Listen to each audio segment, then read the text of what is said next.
వి gold trusted gold buyers తాకట్టులో ఉన్న బంగారాన్ని విడిపించి ఈ రోజు ఉన్న మార్కెట్ ధరకే కొనబడును. మరిన్ని వివరాలకు సంప్రదించండి 77107720. శాంతమైనటువంటి రాష్ట్రం ఆంధ్రప్రదేశ్ రాష్ట్రం.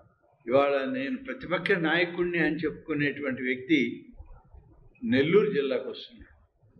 ప్రజల్ని పరామర్శించడానికా, ప్రజలు ఎలా ఉన్నారని చూడటానికా కాదు, జైల్లో ఉన్నటువంటి తన సహచరులను పరామర్శించడానికి, ఈ రాష్ట్ర ఖనిజ సంపదను దోచుకోవడానికి ప్రయత్నం చేసిన తన సహచరుల్ని పలకరించడానికి, రాష్ట్రంలో జరిగేటువంటి అన్ని అక్రమాలకు ఎక్కడ ఏది జరిగినా, దౌర్జన్యాలు జరిగినా, దోపిడీలు జరిగినా, హత్యలు జరిగినా అక్కడికి వెళ్ళి తన వాళ్ళను పరామర్శించుకొని రావడాన్ని చూస్తే ఈ రాష్ట్రం శాంతి భద్రతలను కాపాడేటువంటి ఈ ప్రభుత్వానికి అడ్డు తగలడానికే తను చేసే ప్రయత్నం అని చెప్పి ఈరోజు అర్థమవుతాం. ఆగమ శాస్త్ర ప్రకారమే ఆలయాల్లో నిర్వహించాలని చెప్పి ఆదేశం ఇచ్చాం.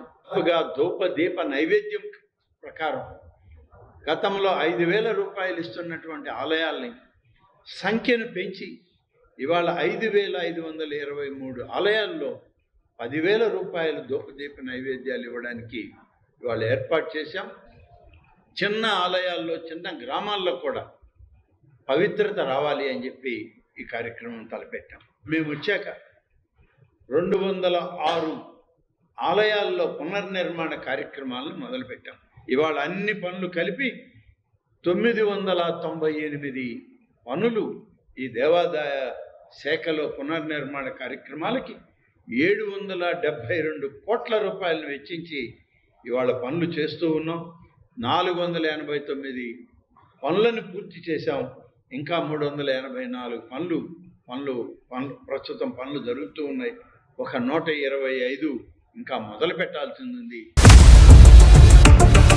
ఇండియా పాకిస్తాన్ ఉద్రిక్తతలపై లేటెస్ట్ అప్డేట్స్ కోసం డౌన్లోడ్ చేసుకోండి RTV లైవ్ యాప్.